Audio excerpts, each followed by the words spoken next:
नमस्कार मंडळी, आपल्या चॅनलवर तुमचं स्वागत आहे। 26 जानेवारीची परेड करून आल्यानंतर दुपारी जेवण केलं, आराम केला आणि संध्याकाळचा वेळ आमच्यासाठी फ्री होता।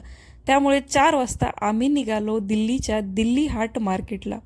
आणि एका शब्दात सांगू, यासारखं सुंदर आणि एकदम अँटिक वस्तूचं मार्केट मी याआधी कधीच पाहिलं नव्हतं। इथे एंट्री करण्यासाठी 30 रुपयाचं तिकीट आपल्याला काढावं लागतं। त्यानंतर आपण शॉपिंग करायला मध्ये जाऊ शकतो। कपड्यापासून ते घर सजावटीच्या वस्तू, चप्पल पासून ज्वेलरी पर्यंत, कपापासून ट्रे पर्यंत सगळ्या फक्त आणि फक्त अँटिक वस्तू तुम्हाला इथं मिळतील।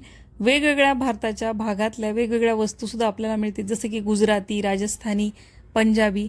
तर सगळ्यात पहिल्यांदा सुरुवातीला इथं तुम्ही बघू शकता मस्त अशा या पेंटिंग होत्या घरात लावण्यासाठी, आणि जी आपल्याला हवी ती आपण फ्रेम करून सुद्धा घेऊ शकत होतो। भरपूर मोठं मार्केट आहे।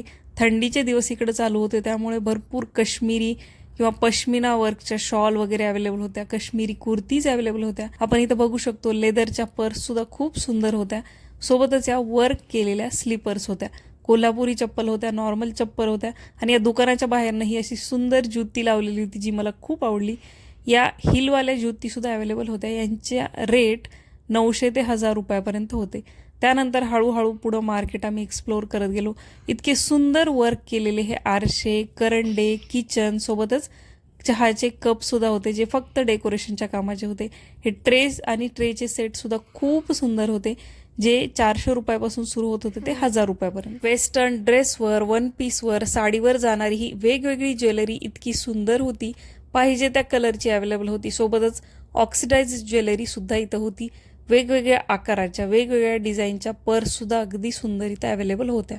त्यानंतर विशेष आकर्षणाची वस्तू जी मला वाटली ती म्हणजे हे जे छोटे छोटे बॉल, स्टार खेळण्या तुम्हाला दिसत आहेत, ह्या पेपरपासून बनवलेल्या होत्या। पेपरचं क्राफ्ट करून ती वस्तू बनवली होती आणि त्यावर हाताने वर्क केलेलं होतं।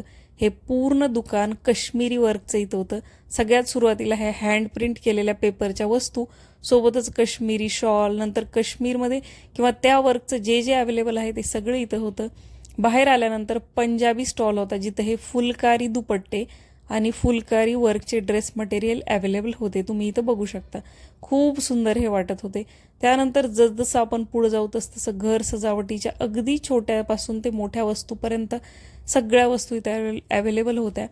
तुम्ही बघू शकता, ह्या बांबूपासून बनवलेल्या, लाकडापासून हाताने बनवलेल्या जे ट्रे आहेत किंवा सुपल्या, दुरड्या, छोटे छोटे हे उंट इथं बनवलेले होते। जी वस्तू आपल्याला हवी ती इथं मिळणार म्हणजे मिळणार, आणि अगदी अँटिक हे मात्र नक्की। नारळाच्या करवंट्यापासून बनवलेले हे चहाचे कप आणि फ्लॉवर पॉट इथं अवेलेबल होते। दुसरी आकर्षणाची वस्तू म्हणजे आपले जे रेशीमचे किडे असतात, त्या किड्यांपासून तयार केलेले धागे इथं अवेलेबल होते, आणि त्या धाग्यापासून आपल्याला फुलं तयार करून दिले जात होते। ज्या कलरचं फूल आपल्याला आणि ज्या शेपचं हवं आहे त्या पद्धतीचं फूल इथं तयार करून दिलं जात होतं। याची रेंज थोडी जास्त होती।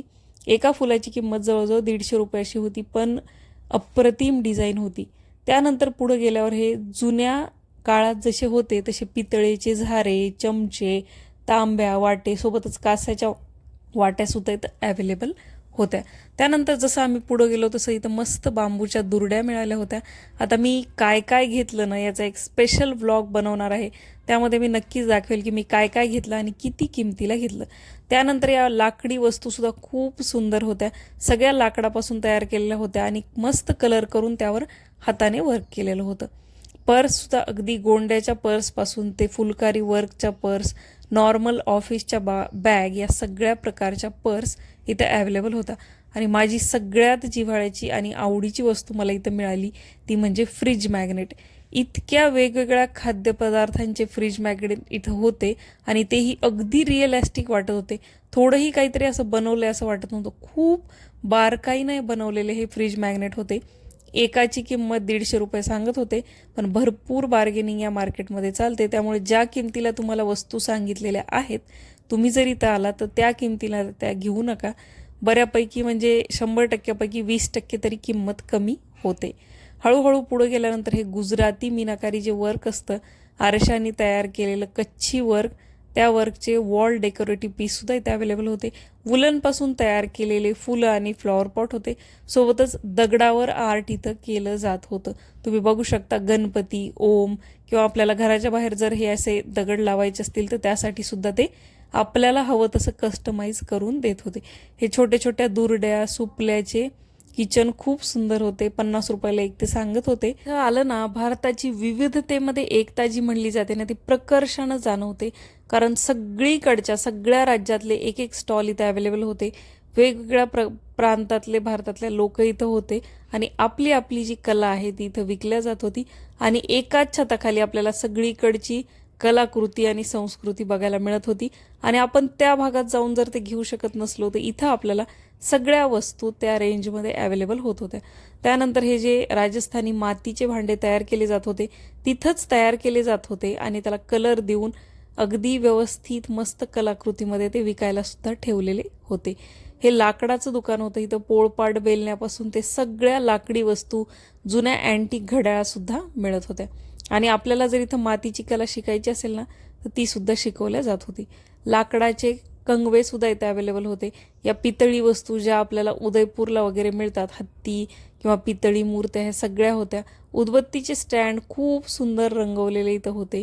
जुन्या काळात जो ओपेरा ऐकला जायचा ना तो ओपेरा सुद्धा इथं विकायला ठेवलेला होता. कुठलीच वस्तू नाही असं नाही. तुम्ही बघू शकता या पितळी कॅटल्या सुद्धा बारीक मीनाकारी वर्क केलेल्या इतक्या सुंदर होत्या ना.